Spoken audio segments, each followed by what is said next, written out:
أعوذ بالله من الشيطان الرجيم. بسم الله الرحمن الرحيم. إن هذا القرآن يهدي للتي هي أقوم ويبشر المؤمنين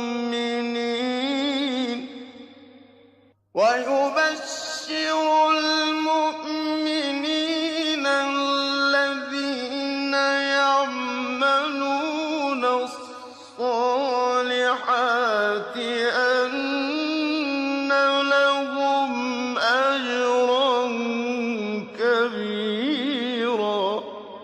أعوذ بالله من الشيطان الرجيم. بسم الله الرحمن الرحيم. الحمد لله رب العالمين، صلى الله وسلم وبارك على سيدنا محمد وعلى آله وصحبه ومن والاه. ثم بعد، ما زلنا مع سورة المزمل، وتوقفنا عند قوله سبحانه وتعالى في الآية 10: واصبر على ما يقولون واهجرهم هجرا جميلا. وتحدثنا عن الصبر وأهميته والهجر وأنواعه. بعد أن ذكر الله سبحانه وتعالى لنبيه صلى الله عليه وسلم كل هذه الآليات والوسائل التي سيستعين بها لا محالة في مواجهة ما سيعارضه به المشركون من الجحود ومن الافتراءات، الله سبحانه وتعالى إذن بين له هذه الوسيلة، ومن باب التبع كذلك لأمة المسلمين كما قلنا آنفا على أن الصبر وسيلة يستعان بها لإدراك كما قال الإمام ابن كثير مآرب الدنيا والآخرة على السواء. ثم الله سبحانه وتعالى ذكر لنبيه أنه هو الذي سيكفيه المشركين والمكذبين والمعارضين والجاحدين وغيرهم. لذلك قال الله سبحانه وتعالى: وذرني والمكذبين أولي النعمة ومهلهم قليلا. إذن ذرني معهم وذرني بينهم، أنا الذي خلقتهم فأنا الذي سأكفيكهم. وفيها كذلك إشارة على أن الحق سبحانه وتعالى سيكفي نبيه وسينصره، وأنه فيه كذلك علامة على أن دعوته هذه ستبلغ ما بلغ المشرق والمغرب كما جاء في حديث النبي صلى الله عليه وسلم.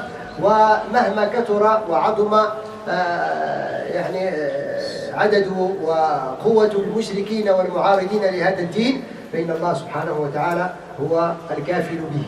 فما على الرسول إلا أن يبلغ، وما على المبلغين إلا أن يبلغوا بالرحمة والحكمة والمودة ومزيد من الصبر والإقبال على دعوة الله سبحانه وتعالى. ففيه اطمئنان للنبي صلى الله عليه وسلم أن لا يخاف على هذه الدعوة، بل ينبغي أن يحمل هم التبليغ وليس هم يعني أن يخاف من المعارضين ومن الذين يعني يتربصون بهذا الدين. وكذلك نحن أيها الأحباب الكرام، إن هذا الدين هو دين الله سبحانه وتعالى، ليس ديننا نحن، إنما نحن ممن يدعي أننا نتبعه. فلكي نتبعه ينبغي أن يكون همنا هو أولا أن ننزله في أنفسنا، ثم أن نبلغه لغيرنا، فنكون بذلك رحمة للعالمين. أما أن يعتقد معتقد أو أن يخاف خائف بأن هذا الدين سيأتي زمان على الناس سيندثر فيه وسيموت، هذا مما تكفل الله به. لا ينبغي أن نخاف على هذا الأحباب الكرام. وكذلك كتاب الله سبحانه وتعالى الذي هو حامل هذه الرسالة. لو نثق في الله سبحانه وتعالى حق الثقة عرفنا أنه والله لو اجتمع أهل السماوات وأهل الأرض كلهم وكفروا على قلب فاجر واحد لما استطاعوا أن ينالوا من كتاب الله شيئا، لأنه بكل بساطة تكفل مالك الملوك وجبار الجبابرة بحفظه. يعني الأمر قد يمرض المسلمون، قد يضعف المسلمون، قد يتهاون المسلمون، ولكن دين الله سبحانه وتعالى لا يضعف ولا يتهاون ولا يعني ينقص، إنه محفوظ من الله سبحانه وتعالى. Alors, on est toujours avec le chapitre 73, l'enveloppé, La dernière fois, on s'est arrêté avec le verset 10 où Allah subhanahu wa ta'ala a appelé son messager à endurer face à toutes les accusations, à tout ce que les Mécois, bien évidemment, ils vont faire contre le prophète sallallahu alayhi wa sallam. Et aussi, il a donné cet élément qui est très important, c'est l'endurance, la patience, et aussi de les écarter, mais avec une façon qui est convenable. Et le verset 11, Allah subhanahu wa ta'ala a donné une confirmation au prophète sallallahu alayhi wa sallam ainsi que tous ceux qui vont venir après lui jusqu'au jour dernier. Où Allah subhanahu wa ta'ala dit à son messager: et laisse-moi avec ceux qui crient au mensonge et qui vivent dans l'aisance et accordent encore répit. Alors laisse-moi avec ces gens-là qui traitent cette religion de mensonge, qui te traitent comment dirais-je, de menteurs, de tout ce qu'on avait vu auparavant. Ça veut dire, quoi que ce soit, leur quantité, leur force, c'est moi qui va s'en occuper, Allah subhanahu wa ta'ala. Et quand Dieu subhanahu wa ta'ala a donné cette confirmation à son messager, ainsi que tous les musulmans qui vont venir jusqu'à la fin du temps, que cette religion elle est protégée par Dieu. C'est toutes les créatures de Dieu subhanahu wa ta'ala, djinns et êtres humains, se réunissent pour atteindre et pour faire face à cette religion, ils seront incapables. Parce que cette religion, Allah l'a protégée. Et à travers le livre de Dieu subhanahu wa ta'ala, où lui nous a confirmé dans le Coran que c'est nous qui avons révélé le Coran et c'est sa protection et à notre charge. Il ne faut jamais craindre qu'un jour, ça y est, les musulmans ils vont être éliminés sur terre, l'islam il est dégradé, il est mort. C'est vrai, les musulmans ils peuvent être malades, ils peuvent être divisés, ils peuvent être affaiblis, ils peuvent être tout, mais ça reste ça, c'est les musulmans. Mais l'islam, autant que principe, autant que dogme, autant que religion, Allah nous a dit, ne vous inquiétez pas par rapport à cela. C'est cette religion qui est la dernière religion, va rester jusqu'au fin du temps. Mais c'est à vous d'essayer seulement de vivre au sein de cette religion votre force, votre dignité, votre objectif, c'est quoi? C'est de la mettre en pratique. Déjà en vous-même, individuellement et après au niveau de la communauté. Et après de la transmettre à autrui. Aujourd'hui, notre gros problème qu'on trouve au sein de la communauté musulmane qui attaque la religion d'une façon ou d'une autre. Avec ignorance, avec malcompréhension, avec beaucoup de choses. Oui?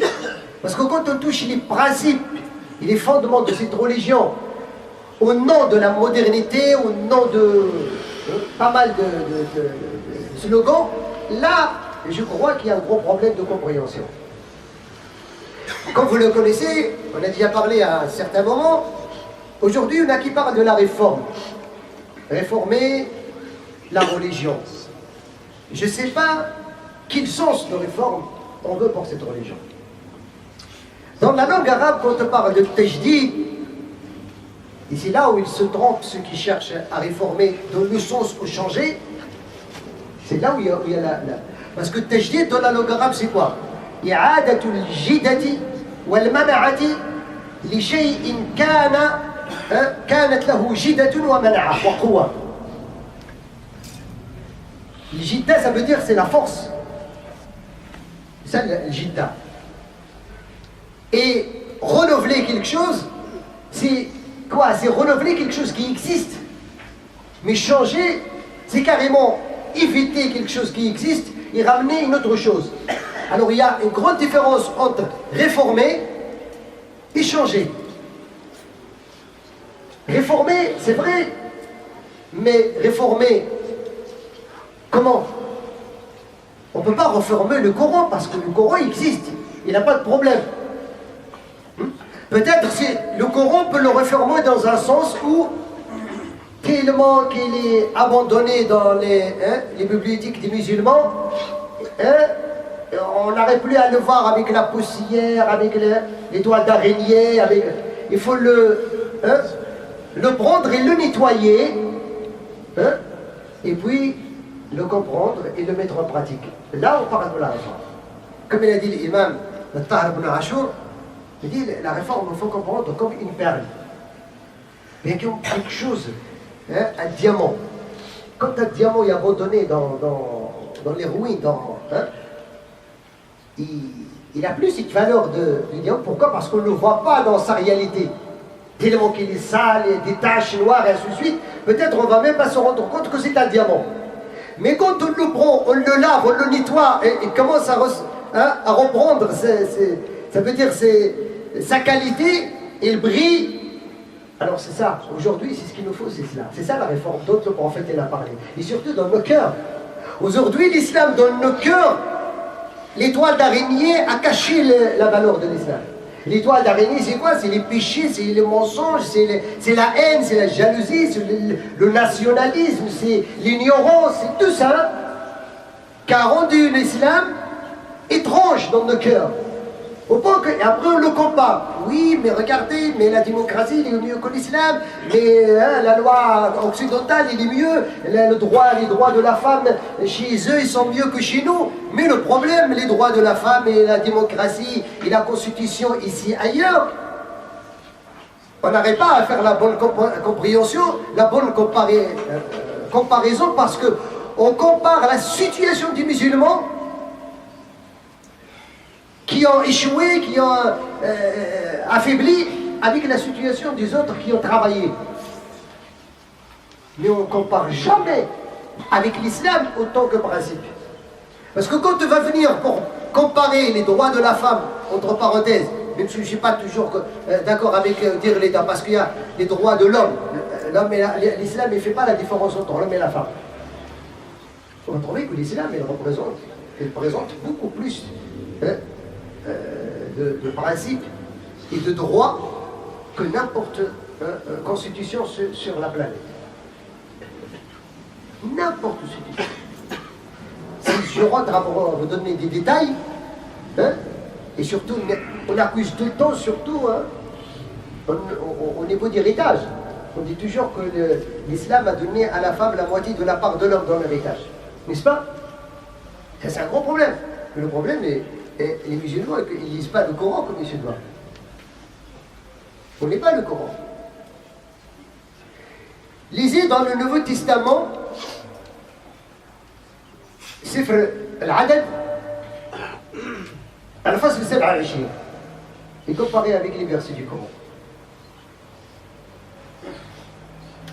Le Nouveau Testament, hein, le chapitre, le nombre, ils disent les versets, c'est passé, le verset 27, et comparé avec les versets 11 et 12 et 176 du chapitre 4, sur la Nisa, dans le Coran.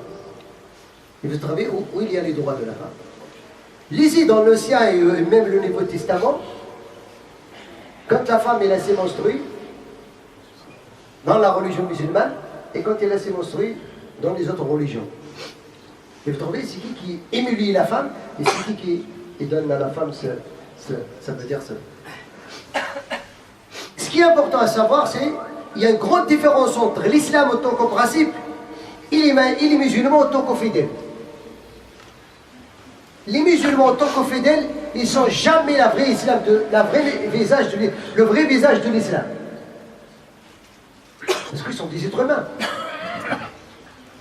Selon leur compréhension, selon leur comportement, mais l'islam en lui-même, c'est des principes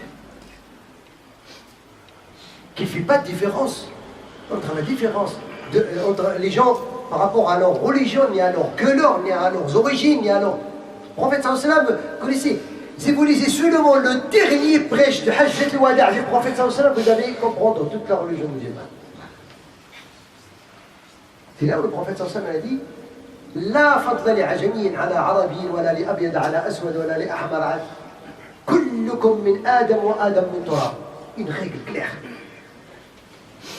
Aucune faveur par rapport à un arabe, pas un arabe ou un noir ou un non-noir ou un tel. Vous êtes tous fils d'Adam et Adam est créé en argile. C'est clair. Alors ici, ce qui est important à savoir, c'est que cette religion est protégée.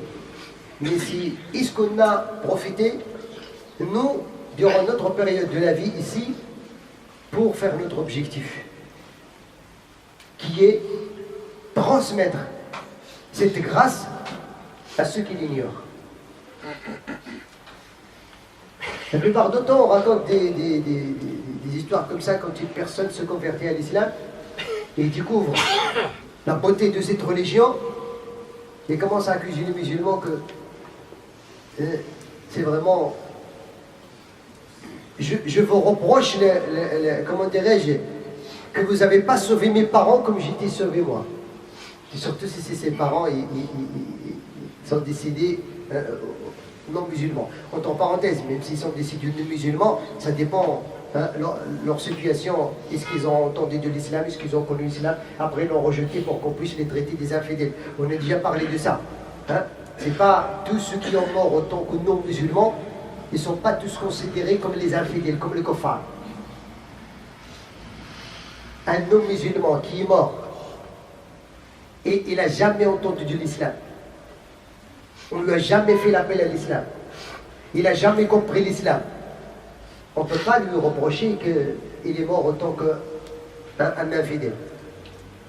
Ou bien un non-musulman qui a détesté l'islam par rapport au comportement du musulman, ça c'est les musulmans qui pourront s'en pécher. Parce qu'il a connu l'islam dans la mauvaise pratique. Il te dit par exemple, quand son collègue il le trèche, il le trahit, il le vole, il le ment, comment il va devenir musulman? Il dit, si c'est ça l'islam, je ne veux pas de cette religion. Si il est mort, mais il a connu de l'islam que Daesh et ce genre de comportement, il n'est pas mort autant qu'infidèle. L'imam al-Ghazali, il a bien détaillé ces 3 degrés dans son ouvrage Fasl al-Maqal bayna al-Zandaqat wa al-Islam. C'est qui peut être traité comme un infidèle quand il est décédé, non musulman? C'est celui qui a reçu le message de l'islam d'une façon authentique. Il a compris le message de l'islam par orgueil, par tout ce que vous voulez, aime, il a rejeté cet appel.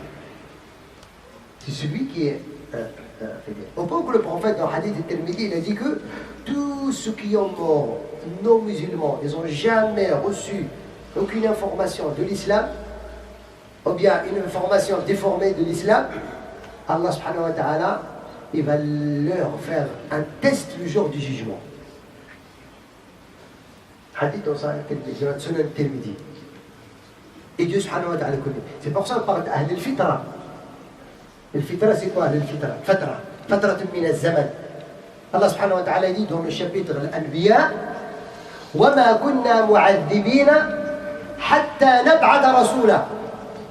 On n'a pas à châtier une nation tant qu'ils n'ont pas reçu un messager de notre part. C'est injuste de châtier une nation sans qu'ils reçoivent un messager pour leur développer l'islam et les appeler à la religion musulmane. Pour ça, on se pose toujours la question. Ceux qui ont mort avant le prophète sallallahu alayhi wa sallam seront en enfer. Avant le prophète. Même les parents du prophète sallallahu alayhi wa sallam, la plupart des savants, l'imam Suyuti, il a carrément rédigé tout un livre pour dire que les parents du prophète sallallahu alayhi wa sallam, c'est parmi les gens de l'Fitra, ils ne sont pas morts autant que non-musulmans, donc infidèles. À l'époque du prophète, ceux qui ont mort avant d'entendre d'un messager du prophète en Égypte, en Irak, je ne sais pas où, ceux qui sont même dans l'entourage du Moyen-Orient. C'est pour ça faites attention à cela. Parce que la plupart du temps, moi j'avais reçu un frère qui s'est converti à l'islam, il dit comment je peux. Mes parents, est-ce qu'ils sont musulmans, est-ce qu'ils ne sont pas musulmans? Je dis mais pourquoi tu rentres dans ce discussion-là? Pourquoi tu cherches à savoir? Est-ce que tes parents, ils ont déjà connu l'islam auparavant? Ils n'ont pas connu l'islam auparavant. Ils sont morts par rapport à leur fitra. Alors Allah subhanahu wa ta'ala, mais on ne peut pas confirmer qu'on doit faire. Parce que des gens aujourd'hui, ils sont prêts à signer au nom de Dieu. Il est mort au nom musulman, c'est bon, on en fait. Vous savez que Dieu subhanahu wa ta'ala leur a confié les clés de l'enfer. Qu'est-ce que t'en sais? Pour ça, il faut faire attention à cela.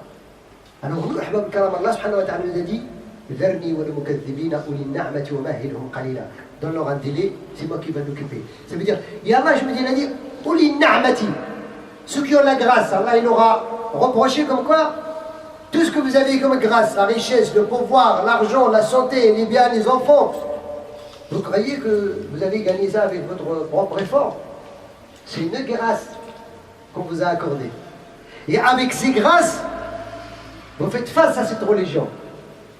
Alors, c'est Dieu subhanahu wa ta'ala qui va s'occuper d'eux. Et après, Dieu subhanahu wa ta'ala nous a cité leur situation. On a déjà parlé de ça, c'est au Qiyamah. Inna ladayna ankalan wa jahiman wa ta'aman da ghussatin wa adaban alima yawma tarjufu al-ardu wal jibalu wa kanat al-jibalu kathiban mahila.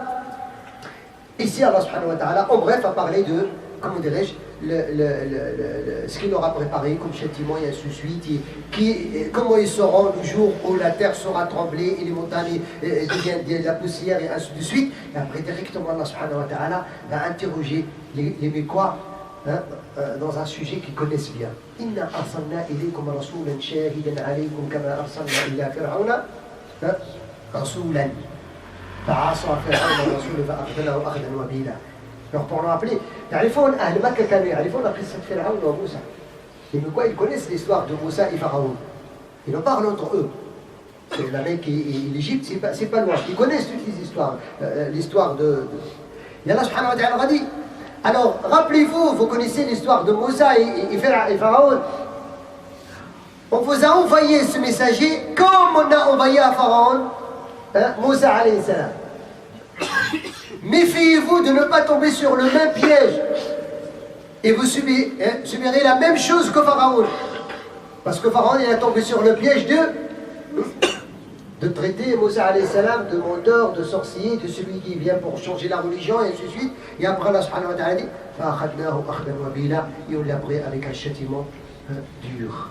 Alors Allah subhanahu wa ta'ala, ici, il ouvre toujours cette porte de dialogue et il donne des exemples en parlant de sur tout ce qu'ils connaissent les Mécois. Connaissent comment ça a été Moussa et Pharaon. Ils ont cette relation, déjà ils feront compter les gens du livre. Alors, Allah subhanahu wa ta'ala les met en garde. L'histoire se répète. Chaque fois Allah subhanahu wa ta'ala envoie un messager pour éprouver les gens. C'est qui va croire et c'est qui va pas croire. Tu crois, t'as qu'il suffit. Tu ne crois pas, tu subiras la même chose que les précédents. أسأل الله العلي القدير لي ولكم التوفيق والحمد لله رب العالمين.